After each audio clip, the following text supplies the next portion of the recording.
예레미야는 남유다가 완전히 멸망하기 전이지만 하나님께서 유다를 바벨론 포로된 지 70년 만에 돌아오게 하실 것이다 라고 이렇게 예언을 했죠. 그러니까 아직 멸망하지 않는 나라예요. 혼란스럽긴 하고 또 잡혀간 몇몇 사람들도 있고 또 그러한 시기이긴 하지만 완전히 멸망하지 않는 그 나라의 멸망을 선포하는 것, 또 멸망에서 돌아와 회복될 것이다 라고 그렇게 이야기하는 것, 그런 말을 듣는 사람들은 결코 편할 수가 없죠. 멸망에서 포로에서 돌아오게 된다 이런 말도 축복의 말로 들리지 않을 거예요.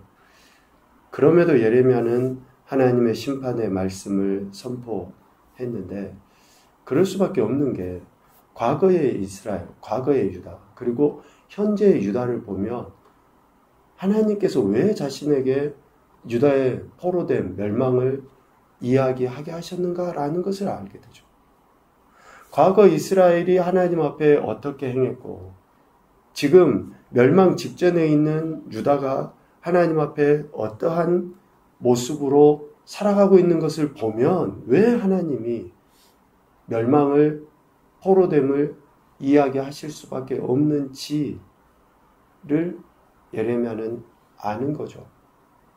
오늘 우리도 그래요. 어떤 특별한 영적인 신령한 은사가 있고 계시의 은사, 투시의 은사가 있어가지고 참 이 시대가 혼란하고 또 하나님이 성경에 말씀하신 대로 심판하시겠다라고 아는 게 아니에요. 미안하지만 나부터서 또 우리 가정이나 우리 공동체나 이 세상 살아가는 것을 보면 어제나 오늘이나 우리가 어떻게 살고 있는지를 보면 왜 하나님이 심판하시겠다고 말하는지 대부분 사람들이 알아요. 어떤 특별한 은사가 있어서가 아니라 예레미야에게 이렇게 하나님이 말씀, 즉 멸망에 대해, 포로될 것에 대해 말씀하신 것은, 유다의 심판은 결국 뭡니까? 14절에 보면 그들의 죄악 때문에 그러는 거예요. 그들의 죄악 때문에. 14절에 보니까 너를 사랑하던 자가 다 너를 잊고 찾지 아니하니 왜 그렇습니까? 이는 네 악행이 많고 네 죄가 많기 때문이다 라고 이야기해요. 유다의 악이 또 유다의 죄가 많기 때문이다 라고 이야기합니다. 두 가지로 구분해서 하나님이 말씀을 하셔요. 첫 번째는 네 악행이 많다. 악이에요. 악. 이 악을 뜻하는 히브리어 아보는 의도적이고 의식적인 악을 이야기해요. 의도적이고 의식적인 악. 하나님이 이렇게 하라 라고 했어요. 그럼 우리가 이렇게 하지 못해요. 그런데 이렇게 하지 못하는데 비슷하게는 해요. 흉내는 내요. 그러면서 마치 이것이 하나님이 하라고 하신 것처럼 표현을 해요. 이게 악이에요. 하나님은 우리에게 동그라미를 말씀하셨어요.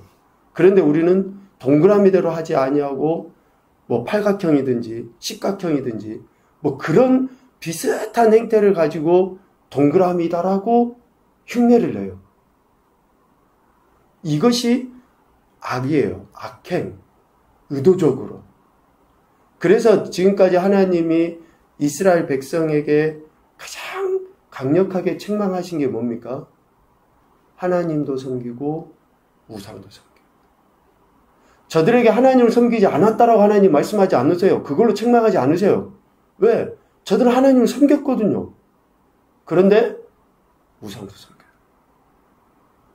세속적인 것, 세상적인 것 놓지 않아요. 이것이 악이에요. 악행. 그러면 죄는 뭐냐? 죄는 하타트라는 히브리어를 쓰는데 우리가 이거는 잘 아는 거예요. 벗어나다, 빗나가다, 관역을 벗어나다. 그러니까 죄는 어디서부터 시작이 된 거예요? 악에서부터 시작된 거예요. 첫 단추가 잘못 껴졌어요. 그런데 잘못 껴진 단추를 계속 끼어나가요. 이게 죄예요, 죄. 악이 지속된 그 상태가 죄입니다. 한 번은 우리가 아, 이게 하나님이 말씀하신 거하고 틀렸네. 이렇게 하면 안 되네.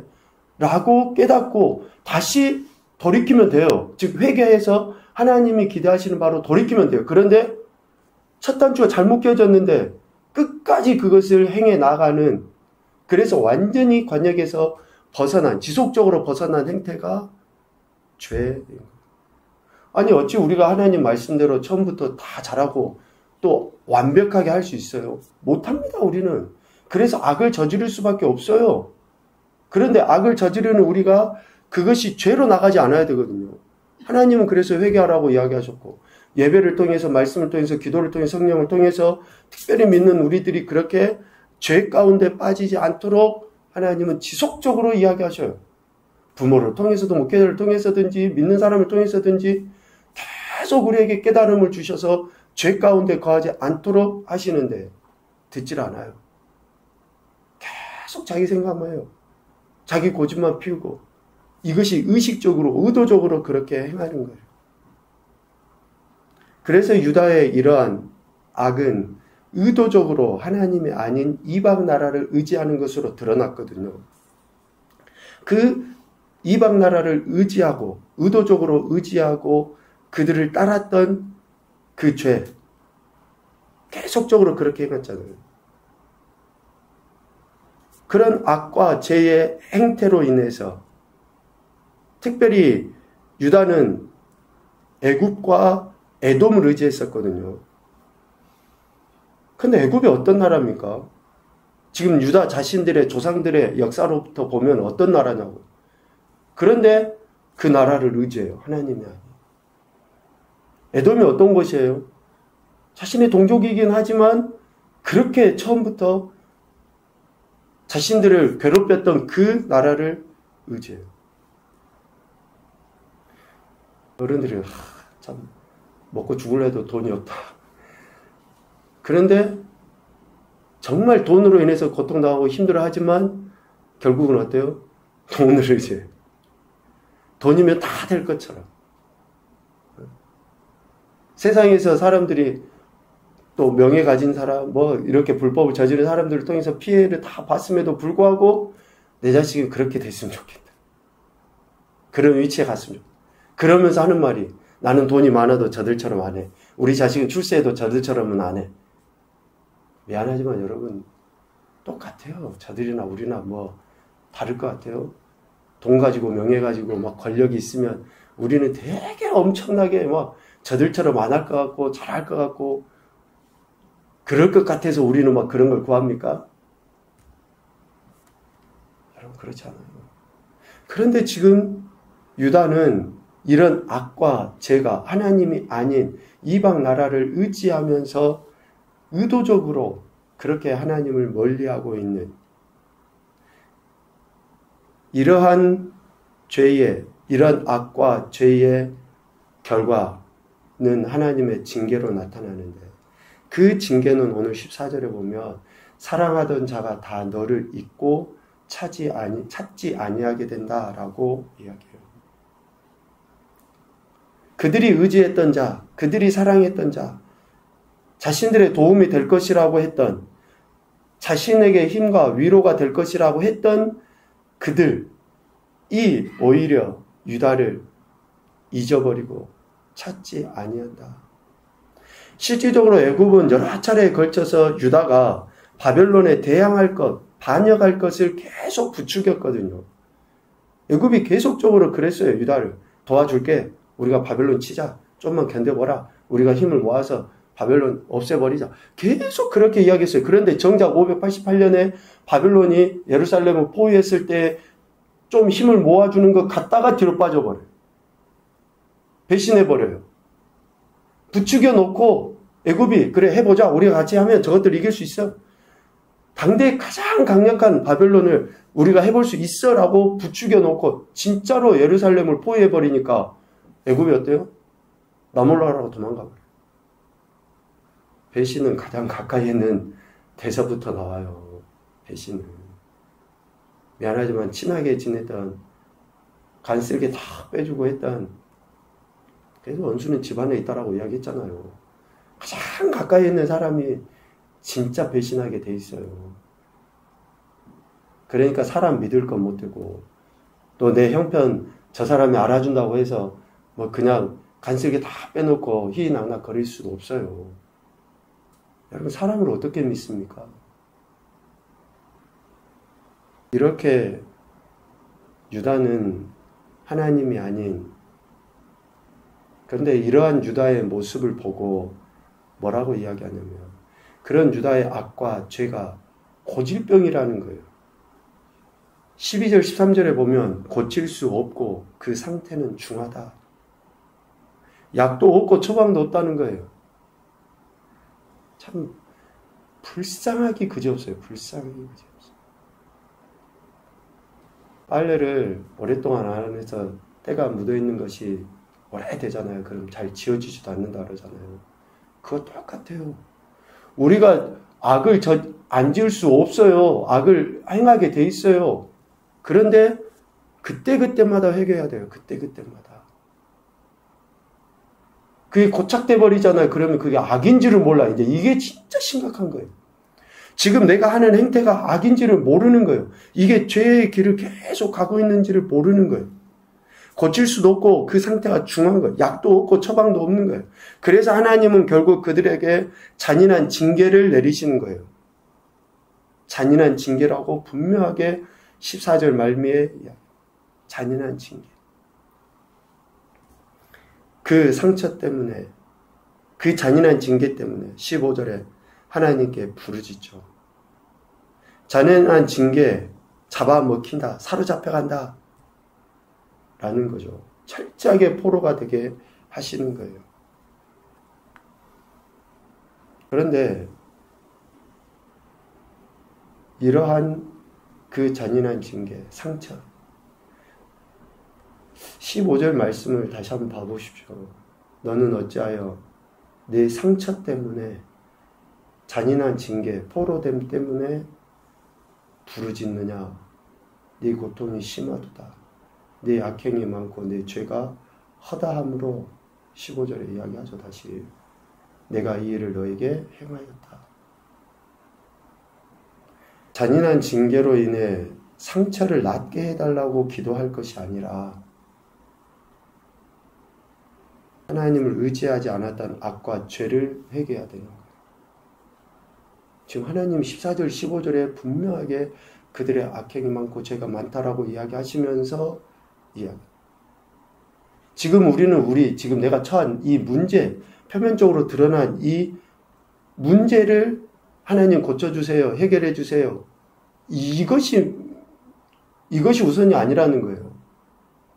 왜 하나님이 이 질병을, 왜 하나님이 이 문제를, 왜 하나님이 이런 상황을, 왜 하나님이 이렇게 포로됨을 하나님이 하실 수밖에 없는지, 과거의 나, 현재의 나, 과거의 우리의 가정, 현재의 우리의 가정, 이 하나님 앞에 어떻게 살아가고 있는지, 어떤 모습으로 하고 있는지를 보고 그것을 회개해야지. 말했잖아요. 안에는 썩어 골무러져 가는데 그 위에다가 그냥 약 하나 조금 대충 빨간 약 발라놓으면 낫겠지. 이게 낫습니까?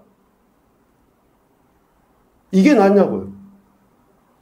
그래서 과거 옛날부터 우리 자식으로 이야기하면 태어나서 자라는 그 과정 속에서 우리 부모들은 다 봤잖아요. 우리 자식들이 어떤 모습으로 살아왔는지. 적어도 내가 기억이 있는 내 어렸을 때부터 지금까지 내가 어떻게 살아왔었는지 알고 있잖아요. 그런 것을 회개해야지. 그것은 내버려둬 버리고 이 문제만 고침받으면, 해결되면. 그래서 하나님은 지금 이스라엘에게 악과 죄라고 이야기하시며 잔인한 징계를 내리신다 라고 이야기하셔요. 그렇게 하나님은 택한 백성 유다에게 잔인한 징계, 즉 심판을 내리시지만 17절 이하에 보면 그 때가 되면 하나님 또 회복시키신다라고 이야기해요. 그런데 때가 되면의 모습 속에는 하나님의 긍휼의 의뢰하심도 있지만 또 그들의 회개도 동반돼야 한다라는 것을 의미합니다.